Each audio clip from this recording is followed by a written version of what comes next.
all good things must come to an end. With that being said, we have reached Guardians of the Galaxy Volume 3 on our journey of rewatching the MCU. Welcome back to the shenanigans, guys. I am your host, Tommy Tsunami. Welcome back to our MCU Rewatch.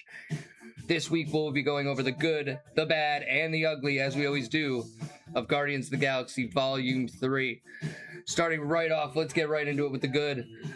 We've got an emotional tearjerker right off the rip as we have Radiohead's Creep playing with Rocket walking around, softly singing the words as we go through these memories and the emotion that Rocket felt in his past. The adorable gang of raccoons in the flashback, and we just see one being grabbed who is Rocket Raccoon. As he's walking through the the planet of nowhere, we run into a drunk Peter Quill at a bar, emotionally destroyed from the news and what happened with Gamora, as it is not his Gamora, but he sees Gamora in Endgame. And you can see how much that tears him apart without her wanting him or being in love with him, because it is not the same Gamora we've grown to know and love over the last two movies. We do see Kraglin trying to show off with the arrow and his whistling, but he just overall fails. We get a look at Cosmo the dog. I believe this may have been after the holiday special. Not sure. That's when you really start to get a little more on Cosmo, but we did see him in Guardians Volume 2. This movie is just pure emotion, in my opinion. It's all about saving Rocket and one last hurrah, so to speak, for the gang. Throughout this movie, we just learned so much about Rocket's past, who he is, and what made him the character we know now, and the character I personally have fell in love with. I love Rocket Raccoon. We get the Dax and Mantis vibe back. We get the two of them just going back and forth with their sarcasm and their jokes, and it's probably one of the few happy moments, I guess you could say, in the movie. We do meet some Ravagers. One of them has Doctor Strange magic, which is interesting. Hoping we get a little more into that in the future of the MCU, as to why and if they are part of his whole camouflage or whatever group. It may not be from the Manhattan, it could be from Hong Kong, wherever. Would like some more information on that, maybe in the next Doctor Strange movie. Another funny part is Mantis making the guard fall in love with Drax as they're trying to steal Rocket's file. The guard just constantly hits on Drax, and it's absolutely hilarious. Gamora does make a comment at one point, let's kill the one that looks like a carrot out of all these people. Absolutely, just because he's orange and has green hair. I don't know. It was a good little joke. We get the escape scene, and we get to meet Rocket's friends from his torturing days, I guess you could call them, from his past, with the High Evolutionary, who we will get a little more into just shortly here. We meet Lila, Teefs, and Floor. Floor is a rabbit who has robotic spider legs. Teefs is a big walrus with some wheels, and Lila is a otter who has been just absolutely abused and torn apart and re-put together, as has Rocket. They make quite the team.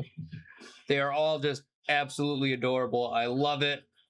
But it is sad, as we do get to see their story play out. And as Rocket tries to escape, we see Lila, Teefs, and Floor all just get murdered from the High Evolutionary right in front of Rocket. Tears him apart. Broke my heart. the second time. This is my second time watching it too. It was just it hurt just as much as the first time. I can't lie.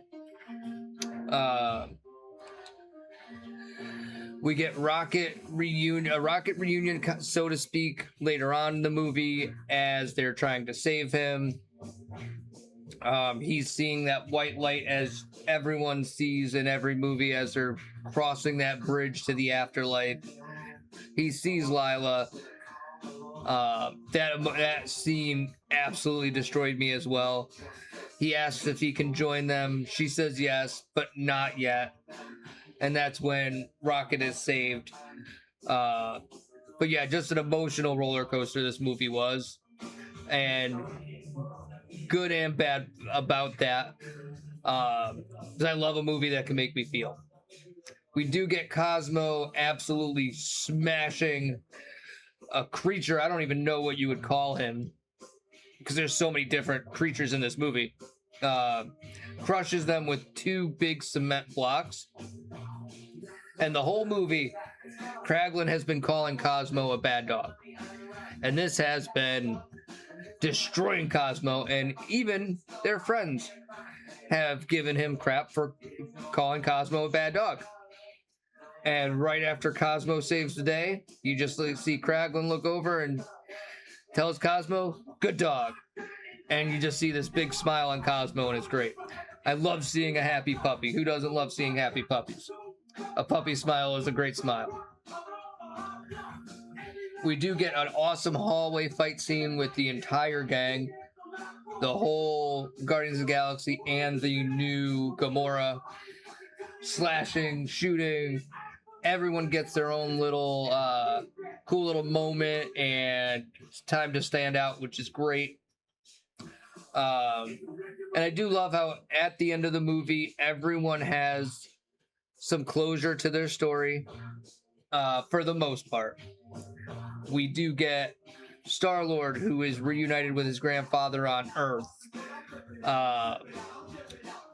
Rocket is now the leader of the Guardians of the Galaxy, along with Groot. Obviously, Rocket and Groot are not getting separated. We have Drax ends up staying at Nowhere with, why am I having a brain fart on Gamora's? Nebula, there we go. Nebula asks for Drax to stay with her, as Drax's ultimate calling is to be a father. And that was another just emotional moment, because this whole time we know Drax had a family, and we know that they were murdered right in front of him. So when he was the only one out of the entire team that could communicate with those kids, they trust him. You could see that was where Drax's story is meant to end. He will be there if they need help, but he's there for those kids to help build that civilization back up, I guess you could say. Gamora goes back off with the Ravagers. And then our new Guardians we will get into at the end. On to the bad. There's a lot of good, but there is still some bad, as there is in all of these MCU movies, as we found out. There's some more than others, but there is still some bad in every one of these movies. We had no real depth to the High Evolutionary. He was just this guy. I mean, it was enough to hate him that he abused Rocket and all of them, manipulated all those animals, and then if they couldn't do what he wanted, he just killed them. So yes, very easy to hate the guy. No real depth to him, though. No explanation of his powers and how he has the powers that he has. So that was something I think we could have gotten, is a little more of a, I wouldn't say origin to the High Evolutionary, but some more depth and information around it. Because I do feel like in the comics, he's probably a much bigger threat and much more intimidating than he was in this movie. Another bad, Adam Warlock is just an absolute joke in this movie. They kind of just treat him with absolute disrespect, in my opinion. When we first saw him, I believe it was at the end of Guardians 2, It was an end credit scene. 90% of us are thinking he's going to be the one that helps us take down Thanos. And we did not see him at all until this movie again. So I do think they kind of did a little bit of disrespect to Adam Warlock. They also casted him with the kid from We Are the Millers, and that was very hard to take Adam Warlock seriously with. Because every time I look at him, I just see the kid rapping TLC's Waterfalls from We Are the Millers, and that's the only thing I can only put him in that specific character. So that's partially on me, but they didn't do a good job of making him feel powerful. Now, he does end up saving the day at the end of the movie. Spoiler alert, if you haven't seen it yet, you're a bit late on it, so I don't feel bad. But he does save the day. He saves Peter Quill when he's stuck in space. And that's still, like, he did save the day, but I don't understand how Peter Quill survives, let alone survives and has a perfect face again. His face, like, I don't know that much about space, but I don't think if you stay in space without a suit for that long, you're going to survive. I don't care who saves you. So that could have been something a little better, handled a little bit better. I know it was like, oh, we got to think Star-Lord's going to die, yada, yada, yada. But no, you could have done something better. He stayed in space for far too long. And then in the fight with the High Evolutionary, Groot and Star-Lord are there. Star-Lord says, Groot, you know what to do with the guns. And out, he just pulls out like 12 guns. I would have much rather seen Groot use his powers than just shoot a whole bunch of guns. To me, that takes away from Groot and doesn't give Groot the justice he deserves when fighting. All we had to do was use a couple of his abilities. Would have been a much better scene. But that's about it for the bad. So not too many, but a few. Onto the ugly. The High Evolutionary's face is just... We could have done so much better. We could have just done CGI at that point. I don't know why we didn't. It doesn't look right to me. And then the Orgo Sentry suits are just...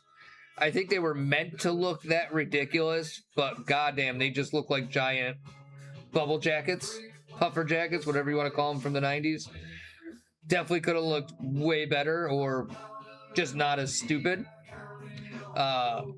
Nathan Fillion being in the movie with his little appearance as one of the Orgo Sentries was pretty cool, though. He does make some funny jokes. On to the end credit scene and our final score.